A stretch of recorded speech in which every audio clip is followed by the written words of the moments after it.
Hi, it's Pete and Greta here from the Purple House. We're the owners of a successful coaching and wellness business here in northwest Tasmania. And today we'd like to talk to you a bit about how you can get your brain functioning naturally if you're having problems forgetting where things are. Sometimes people go to the supermarket, come outside, and I've often seen people looking round, where did I leave my car? And they're going like this with their key to try and find which car it opens.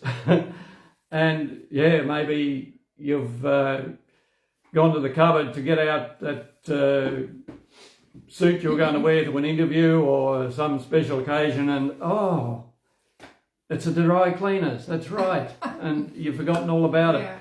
And the brain takes 25% of our energy, so it needs a good, even energy source, which a good amount of fats in the diet will give you that. But one of the major causes of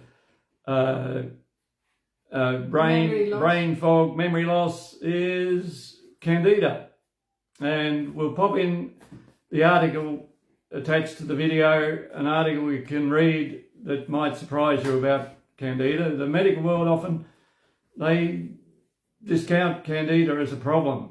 Because everyone has it, everyone that's tested has it, and then they just say, okay, well, humans, it's a normal thing for humans to have. Must be normal, yeah. Nearly 30 years ago over in England, every blood sample that clinicians looked at had candida in it, and that's what the authorities said. Well, if everyone's got it, it must be normal. And they don't take it into account, but it has a lot of toxins associated with it that really causes a lot of brain fog. It's symptoms of Alzheimer's. Okay, so can we just rewind, because I feel like it's really good. I'm sitting here, by the way. So the article that we are including here goes on about brain fog, memory loss, cognitive decline, and Alzheimer's being the worst one of it, right? And so apparently 1,500 people a week receive the diagnosis of Alzheimer. Now, I can't remember, sorry, if this was in Australia or English-speaking countries or whether it was worldwide, but we all know that it's a huge problem. And so we're talking about Alzheimer, which Pete and I feel can be prevented to a huge extent. So it's not one of those diseases that's completely irreversible, right? And we'll talk about that in a minute. And then forgetfulness. It is completely irreversible. It's irreversible. Yeah. It's reversible. It's reversible. Right? That's right. Yeah. Sorry, I don't know what to say. It's reversible, right?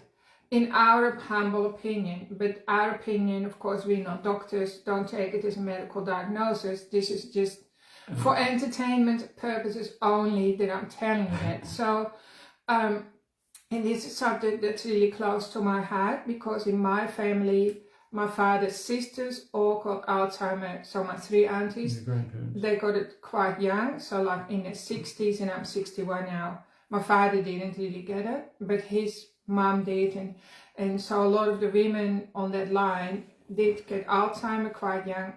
And I've had clients who lost their parents very young from aggressive Alzheimer. So it's a shocking thing. It's a shocking diagnosis to get. So we'll talk about, Peter's going to explain to you in a minute what you can do about it. But aside from that, there are other forms, where you feel like, wow, my brain is not behaving like it should be, like Pete was explaining. And then in particular women, and it's classified perimenopause, like between age, I don't know what, 35 or something, and 50, it's just all goes into the too hard basket. And women do tend to get misdiagnosed hugely. I mean, that's another subject for a different story, but when women go to the doctor or seeking medical help, they nearly always fall between the cracks compared to men. So that's still something that's going on that needs to be corrected in our society. So even, by the way, ADHD, apparently since COVID, when probably people started to take more notice of how they were feeling, the percentage of women with ADHD, women between 25 and 50, I think it was, what doubled in 2 years. It doubled, but that's only because women came out of the woodwork and said, hey, my brain is not doing what it's meant to be doing. And people with ADHD are often very forgetful, so they hyper focus on one subject and they forget all the rest. So again, Peter will tell you in a minute what you can do to really strengthen your brain there. And then so that it's been projected, this is interesting as well, that a staggering 1 million people will be suffering from Alzheimer by the year 2050, right? So, and every decade, the rate of Alzheimer kind of doubles. So it's definitely a disease that's contributed by our lifestyle, especially sugar and carbohydrates. So sugar in a young person's brain shows up, or in a baby's or child's brain will show up as ADHD a lot of the time, and in an old person's brain it will show up as Alzheimer or dementia or, forgetfulness. So Judy, I wanted to share this, actually Judy came to Peter, so that is a client story that we have, a happy story. She was 49, she had to have lists everywhere, like reminders of what she was doing, and she couldn't go through life anyway without making lists, and then sometimes she was forgetting a list, and it was really undermining her confidence, as you can imagine, and she was only 49. So she came to Pete, and Pete had a look at her blood, like a drop of blood under his microscope, and that's when he saw that she was full of candida, because you can see that in the blood. Shows up indicators of candida. I guess evidence, right? So, and then, do you want to tell us the short? That was a happy story. Do you want to say what happened? Well, so Judy.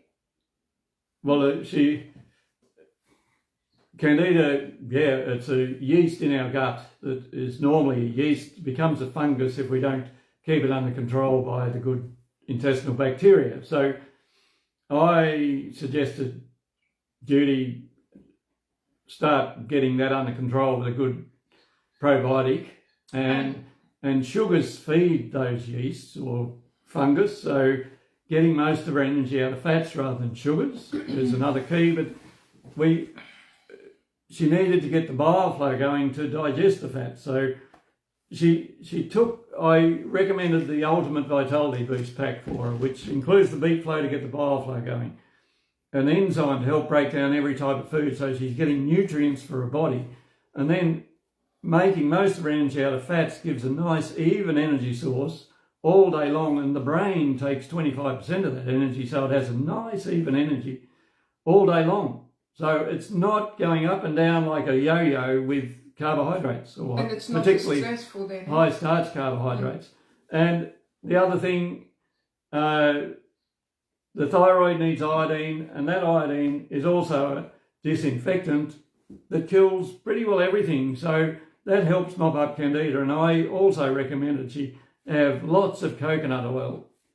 In that coconut oil is an antifungal property that helps mop up the candida floating around the body. And we've read articles where a woman, her husband started getting Alzheimer's, and she documented it with his writing. It really declined to the point where he didn't even know who she was. Or who he was in the mirror. And she started feeding him 6 tablespoonfuls of coconut oil daily. The runny one, eh? That you can buy in the supermarket. Either or, but and she watched the incline, not the decline. And he got back to being, quite... nearly 80% right, I think. His Alzheimer's was nearly totally reversed. And he got that diagnosis from the medical team, and she reversed it with coconut oil, which is quite... I think she might have even been a doctor herself, right? And that coconut oil also gives really good energy source. That's right. So meat fats are also really good, because we heard another anecdote from a son and a father. So the father also got Alzheimer, so he had to live with the son, and the son was on a carnivore diet, so he only ever cooked meat and meat fats, and the father had no say in the diet, of course. So, and the son went to work, and then after probably about a year or something, the father, his brain function started to recover, so he started to go into the shed or the garage and started to tinker around, and after another year he was able to make things again and function quite well. And this was actually, you know, he ate whatever the son gave him, which was only meat and meat fats, by the way, so this is a carnivore story. So meat and meat fats, or meat fats in particular, are very restorative to the brain. So we always recommend people to go on a high-fat, low-carb diet for all the reasons that we just told you. Basically because your brain is a bag of fat, really. Yeah. When you take all the water out, you dehydrate your brain, so you remove all the water, what you're left with is a bag of saturated fats, right? We listened to a Russian scientist on a webinar one time, and she was saying our whole body is about 70% saturated fat or cholesterol. That's what we're made of. So we need to be eating lots of it. Yeah. And another thing that lots of people do is have low-fat things, and also sugar-free, which have been sweetened with aspartame or zero or Splenda or whatever they want to name it. I had a client one time, he wondered what was going on with his brain. He said, every day I get back home from work, he was a truck driver, and he drove from Burnie to the West Coast and back again pretty well every day. And he said, every day he got back from work and he could hardly think how to stop his truck and get out of it and what he had to do. Couldn't even talk anymore. And his speech, he had trouble just cognitively functioning. Anyway, I said, well, just run through with me what you do. And he'd get down to Queenstown and he'd buy himself a can of zero or... Coke Zero. I thought it was sugar-free drink anyway, a soda. And he'd put it on his dashboard and he'd sip that all the way home back to Burnie. And it'd heat up on the dashboard. And that's what caused Gulf War syndrome in American soldiers as well. They were given Coke Zero or whatever it's called. In their rations. As their fluid rations. And they warmed up in the desert over in Iraq and Kuwait, in the Middle East. And yeah, they got poisoned. They developed really bad brain function due to those the aspartame in the non-sugar sweeteners. So that's another thing to steer clear of. And low-fat things are often got those in to give them the flavours. And we need the fats, and particularly saturated fats. They're good for us. We've been lied to. So aspartame and all those artificial sugars, some scientists believe they're like rat poison. And they rot your brain, literally. When I first heard it, that's like 20 years ago. That is actually, I think, the first step in my awakening. Like when I was when I was 40 maybe, or late 30s. When somebody told me that, and I thought, what? I can't believe that. Why would the government do that to us, right? Well, since then, of course, I've been through the mill and discovered many things. So it's very harmful to us. Apparently, it was a genetically modified spray or powder or an insecticide of some description that didn't work. And when they tasted it, it was nice and sweet. So they used it for a sweetener. But it does have toxic neurological effects. And I told that guy to stop, just have his water instead of that soda, and he was fine after that. So So Judy, so Judy, that was the client that came to Pete. She also recovered very quickly because she was only 49, right? So I think it was only a matter of a week or so her brain fog lifted, and then another couple of weeks and her neurology started to function again. Because your nerves do recover as well. They're always growing non-stop, like non-stop. They're just growing and trying to make new neural pathways that help you to think better. So it's not a given at all that our thinking is going to get worse as we age. Like, there's absolutely no reason for it. But we have to really consider our bodies, the cells of our body, and give them what they need. And a healthy gut is vitally important as well, because there are more neurotransmitters in the gut than there are the brain, and the brain gets a lot of messages from the gut. And we need to be replenishing those good intestinal bacteria every day if we want to remain healthy. Exactly. That's full stop.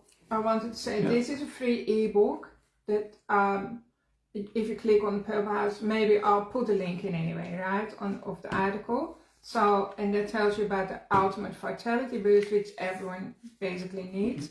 So beach flow stimulates a healthy bile flow. So bile comes from the liver and it neutralizes your intestines and all the rest. Helps you digest your fats. But a lot of people... Helps detoxify the body. Yeah. That's what the liver does. A lot of people's bile is too sticky. People don't even know they have bile flow, right? But you produce about 750 ml per day, so that's a lot, isn't it? And it gets too sticky, and that's when your pipes get clogged up. So beach flow is really great to stimulate healthy bile flow. This is a really great, healthy, high top shelf, what do you call it? Probiotic. Yeah, probiotic. Pre and probiotic. Yep. To boost the immune system. And then enzymes. Omni means every. So this is a really great enzyme mixture that pretty much contains every enzyme that you need. It helps break down every type of food, so you get the nutrients from it. And then iodine is, what do you call it? A disinfectant that everyone needs a few drops of. So that together, we put that together, that's called the Ultimate Vitality Boost, which works well for everyone. So, but especially for your brain, because if your brain goes, you lose your relationship, everything starts to crumble, and we see that a lot. It's scary, and Pete and I want to prevent it. And I mean, you can say it's in your genes. Well, obviously, it runs in my side of the family. Yours, Pete's parents stayed healthy, but so I'm especially cautious, and careful with what I eat and what my children used to eat. I have never gave them any lollies and stuff like that. But at the time I didn't give them enough fat. So if I could have my whole family over again, I would give them what we eat now, like bone broths are a good sustenance food. Lots of butter, lots of fats, lots of really, really good fats, and that's key, right? So it's actually easy. It's easy to understand, but it's not so easy to implement, right? Just keeping the fats up, because we have to literally fight our programming. Yeah. And the programming has been that fats are bad and you have to have low fats. And we've been brought up on carbohydrates, on bread as a staple food. And yum. But we don't eat bread anymore. Pete doesn't really eat that for many years now. So, all right. Thanks for tuning in. Let us know what you think. What are your thoughts? And do you know of anyone who struggles with, brain fog or brain fatigue or memory loss, or just that your thinking isn't so good anymore? If you know of anyone like that, what do you do about it? What do you find the biggest challenge in your life, right? And let us know. Let us know and put shoot us through a question to give us some topics to talk about. Yeah. Thanks for tuning in, everyone, and have a really great week. Looking forward to being with you next week again. Bye. Bye.